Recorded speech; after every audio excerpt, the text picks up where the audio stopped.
요한복음 1장. 태초에 말씀이 계셨습니다. 그 말씀은 하나님과 함께 계셨는데 그 말씀은 곧 하나님이셨습니다. 그분은 세상이 창조되기도 전에 하나님과 함께 계셨습니다. 모든 것이 그분을 통하여 지음을 받았습니다. 지음을 받은 것 중에서 어느 것 하나도 그분 없이 지어진 것이 없습니다. 그분 안에는 생명이 있습니다. 그 생명은 세상 사람들을 비추는 빛이었습니다. 그 빛이 어둠 속에서 빛을 발했지만 어둠은 그 빛을 깨닫지 못했습니다. 하나님께로부터 보냄을 받은 요한이라는 사람이 있었습니다. 요한은 그 빛에 대해 증언하여 자기를 통해 모든 사람들이 믿음을 얻도록 하기 위해 보냄을 받은 사람입니다. 요한 자신은 그 빛이 아니었으나 사람들에게 그 빛에 대하여 증언하기 위해 온 것입니다. 참 빛이 있었습니다. 그 빛은 세상에 와서 모든 사람을 비추었습니다. 참 빛이 되신 말씀이 세상에 계셨습니다. 세상은 그분을 통하여 지음을 받았는데도 그분을 알지 못하였습니다. 그분은 자기의 땅에 오셨으나 그의 백성들은 그분을 영접하지 않았습니다. 그러나 누구든지 그분을 영접하는 사람들, 그분의 이름을 믿는 사람들에게는 하나님의 자녀가 되는 자격을 주셨습니다. 좋은 가문에 태어난 사람들만 하나님의 자녀가 되는 것이 아닙니다. 또한 어떤 사람들의 계획이나 바람에 의해서 그리고 그들의 조상으로 말미암아 하나님의 자녀가 된 것도 아닙니다. 다만 그들은 하나님 자신이 그들의 아버지라는 사실 때문에 하나님의 자녀가 된 것입니다. 말씀이 사람이 되셔서 우리 가운데서 사셨습니다. 우리는 그분의 영광을 보았습니다. 그 영광은 오직 아버지의 독생자만이 가질 수 있는 영광이었습니다. 그 말씀은 은혜와 진리로 충만해 있었습니다. 요한이 그분에 대해서 증언하며 외쳤습니다.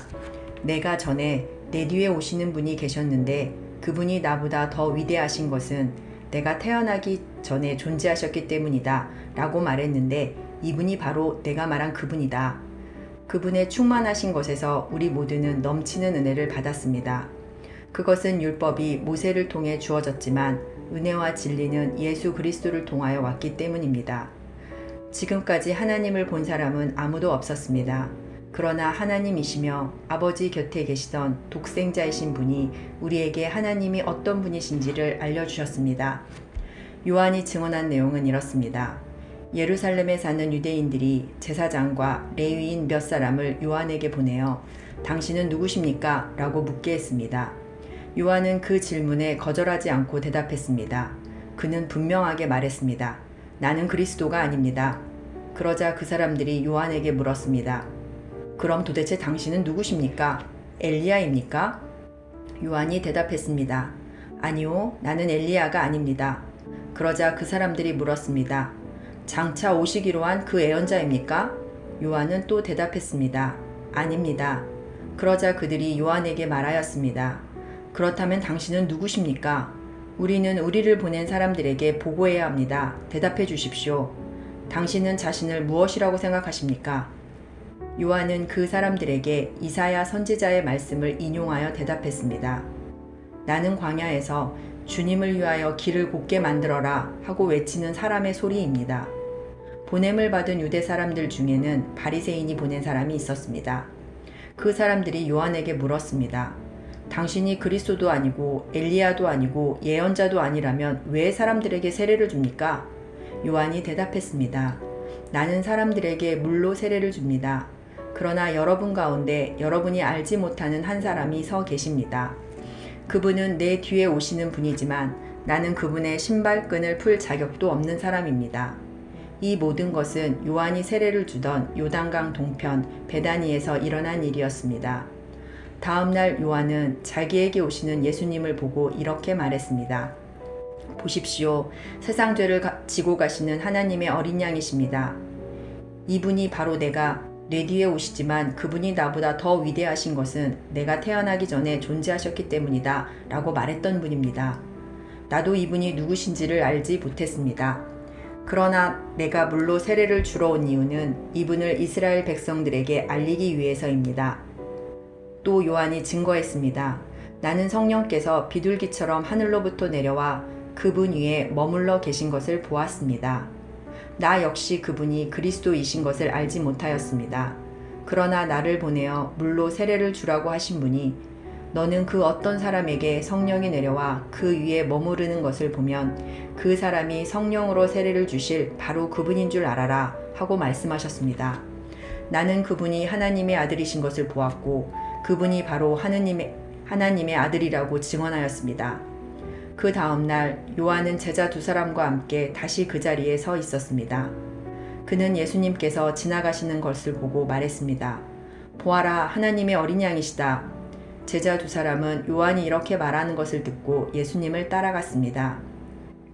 예수님께서는 몸을 돌려 자기를 따라오는 두 사람을 돌아보며 물으셨습니다. 원하는 것이 무엇이냐? 그들은 랍비님, 사시는 곳이 어디입니까? 라고 말했습니다. 예수님께서는 와서 보아라 하고 대답하셨습니다. 그래서 두 사람은 예수님과 함께 갔습니다. 그들은 예수님께서 머무르시는 곳을 보았고 그날 예수님과 함께 그곳에서 지냈습니다. 때는 오후 4시쯤이었습니다. 요한에게서 예수님에 대한 이야기를 듣고 예수님을 따른 두 제자 중 한 사람은 시몬 베드로의 동생 안드레였습니다. 안드레가 첫 번째 한 일은 그의 형 시몬을 찾은 일이었습니다. 그는 시몬에게 우리가 메시아를 찾았어 라고 말했습니다. 그러고 나서 안드레는 시몬을 예수님께 데려갔습니다. 예수님께서는 시몬을 보시고 내가 요한의 아들 시몬이구나. 이제 너를 게바라고 부르겠다 라고 말씀하셨습니다. 다음 날 예수님께서는 갈릴리로 가기를 원하셨습니다. 그에게 나를 따라오너라 하고 말씀하셨습니다. 빌립은 안드레와 베드로와 같은 동네인 베세다 사람이었습니다. 빌립은 나다나엘을 만나고는 그에게 이렇게 말했습니다.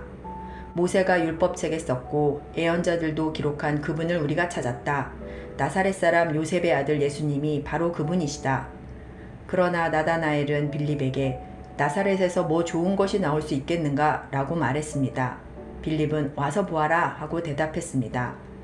예수님께서는 나다나엘이 자기에게 오시는 것을 보시고 여기 참 이스라엘 사람이 있다. 이 사람에게는 거짓된 것이 하나도 없다. 라고 말씀하셨습니다.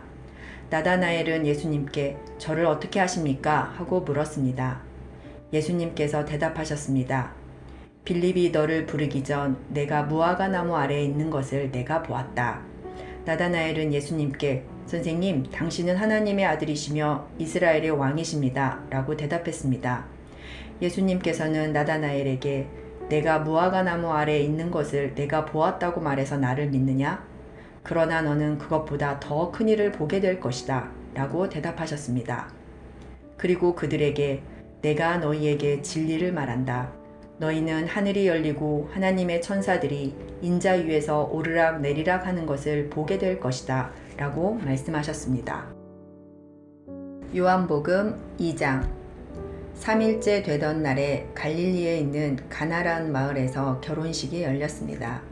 예수님의 어머니도 결혼식에 참석하였고 예수님과 그분의 제자들도 결혼식에 초대받았습니다. 포도주가 바닥났을 때 예수님의 어머니가 예수님께 이 집의 포도주가 다 떨어졌구나 라고 말해 주었습니다. 예수님께서는 어머니, 왜 저에게 이런 부탁을 하십니까? 저의 때가 아직 오지 않았습니다. 라고 대답하셨습니다. 예수님의 어머니는 하인들에게 그분이 시키시는 일은 무엇인지 하여라 라고 말해 두었습니다. 그 집에는 돌로 만든 물 항아리가 6개 있었습니다. 이 항아리는 유대인들이 정결 예식에 사용하는 항아리들이었습니다. 그것은 각각 물 2-3동이를 담을 수 있는 항아리였습니다.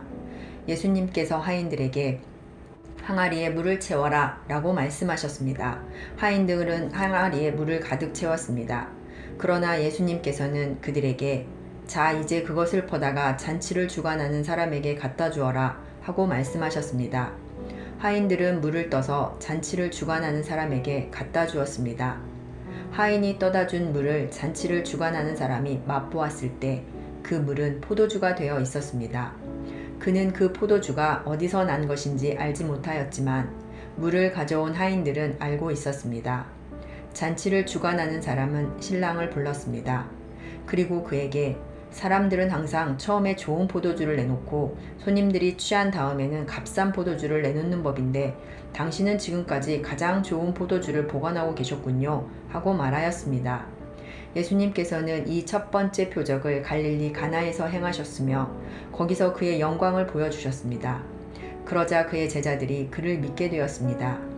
이 일이 있은 후 예수님께서는 그의 어머니와 형제들과 제자들과 함께 가버나움이라는 마을로 가서 며칠 동안 머무르셨습니다.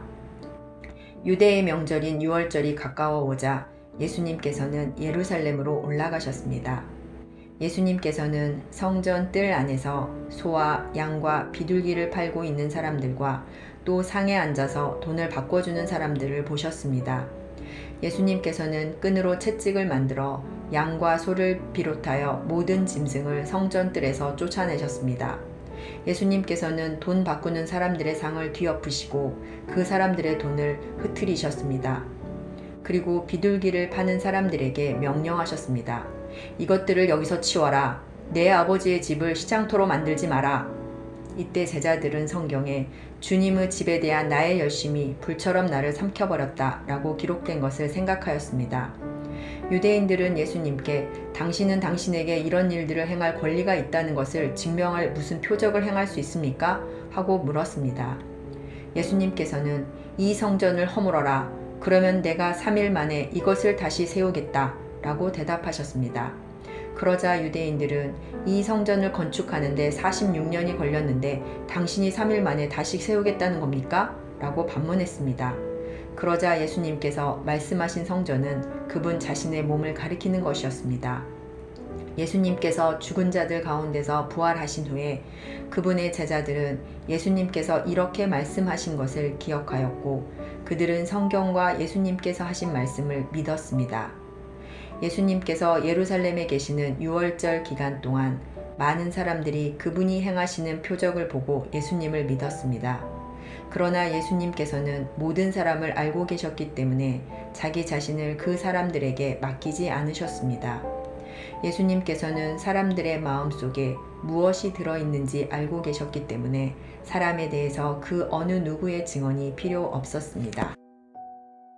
요한복음 3장. 바리새인들 중에 니고데모라는 사람이 있었습니다. 그는 유대 공의회 의원 중 한 사람이었습니다. 어느 날 밤 니고데모가 예수님을 찾아왔습니다. 그는 선생님, 우리가 당신이 하나님께로부터 오신 선생님이라는 것을 압니다. 하나님께서 함께 하시지 않는다면 아무도 선생님께서 하셨던 일들을 행할 수 없습니다. 라고 말했습니다. 예수님께서 대답하셨습니다. 내가 너에게 진리를 말한다. 누구든지 다시 태어나지 않으면 하나님의 나라를 볼 수 없다. 니고데모가 예수님께 물었습니다. 사람이 이미 나이가 많아 어른이 되었는데 어떻게 다시 태어날 수 있겠습니까? 어머니의 태 안에 다시 들어가 2번씩이나 태어날 수 있겠습니까? 예수님께서는 이렇게 대답하셨습니다. 내가 너에게 진리를 말한다. 누구든지 물과 성령으로 태어나지 않는다면 그 사람은 하나님 나라에 들어갈 수 없다. 사람이 육체적으로는 그의 부모로부터 태어나지만 영적으로는 성령으로부터 태어난다. 내가 너에게 다시 태어나야 한다 라고 말한 것에 너무 놀라지 마라. 바람은 제 맘대로 부는 법이다. 너는 바람 부는 소리는 듣지만 그 바람이 어디서부터 와서 어디로 가는지는 알지 못한다. 성령으로 다시 태어나는 모든 사람도 이와 같다. 니고데모는 이런 일이 어떻게 가능할 수 있습니까? 라고 물었습니다. 예수님께서 대답하셨습니다. 너는 이스라엘의 선생인데도 이 일들을 이해하지 못하느냐? 내가 너에게 진리를 말한다. 우리는 우리가 아는 것을 말하고 우리가 본 것을 증언한다. 그러나 너희는 우리가 증언한 것을 받아들이지 않고 있다. 내가 너희에게 이 세상의 일들에 대해 말했는데도 너희는 나를 믿지 않는데 내가 너희에게 하늘의 일들을 말한다면 너희가 어떻게 믿겠느냐? 하늘에서 내려온 사람 곧 인자 외에는 하늘에 올라갈 사람이 아무도 없다. 모세가 광야에서 뱀을 높이 들었던 것처럼 인자도 들려야 한다. 그것은 그를 믿는 사람들에게 영생을 얻게 하기 위해서이다. 이와 같이 하나님께서는 세상을 사랑하여 독생자를 주셨다. 이는 누구든지 그의 아들을 믿는 사람은 멸망하지 않고 영생을 얻게 하려 하심이다. 하나님께서는 세상을 심판하시기 위해 그의 아들을 세상에 보내신 것이 아니라 자기 아들을 통하여 세상을 구원하기 위해 아들을 보내신 것이다. 하나님의 아들을 믿는 사람은 유죄 판결을 받지 않는다. 그러나 그를 믿지 않는 사람은 이미 유죄 판결을 받은 것이다. 그것은 사람이 하나님의 독생자의 이름을 믿지 않았기 때문이다. 판결 내용은 이렇다. 빛이 세상에 와 있지만 사람들은 빛보다는 어둠을 더 좋아하였다는 것이다. 그들이 어두움을 더 좋아하는 것은 그들의 행위가 악하기 때문이다. 악을 행하는 사람마다 빛을 미워하며 또한 빛으로 말미암아 자기의 행위가 폭로되는 것이 두려워 빛을 향해 나오지 않는다. 그러나 진리를 행하는 사람은 그의 행한 모든 일들이 하나님을 통하여 행한 것이라는 사실을 나타내기 위해 빛을 향해 나온다. 이 일이 있은 후 예수님과 그의 제자들은 유대 지방으로 갔습니다. 예수님께서는 거기서 그의 제자들과 함께 머무르시면서 사람들에게 세례를 주셨습니다. 세례자 요한도 살렘 근처에 있는 에논에서 세례를 주었습니다. 이는 그곳에 물이 많고 사람들도 계속해서 자기에게 나아왔기 때문입니다.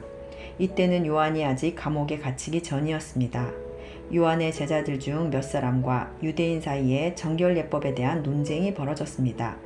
그래서 그들은 요한에게 와서 선생님, 요단강 동편에서 선생님과 함께 계시던 분, 즉 선생님께서 이전에 증언하셨던 그분이 지금 세례를 주고 계시며 모든 사람들이 그분에게로 가고 있습니다. 라고 말했습니다. 요한이 대답했습니다.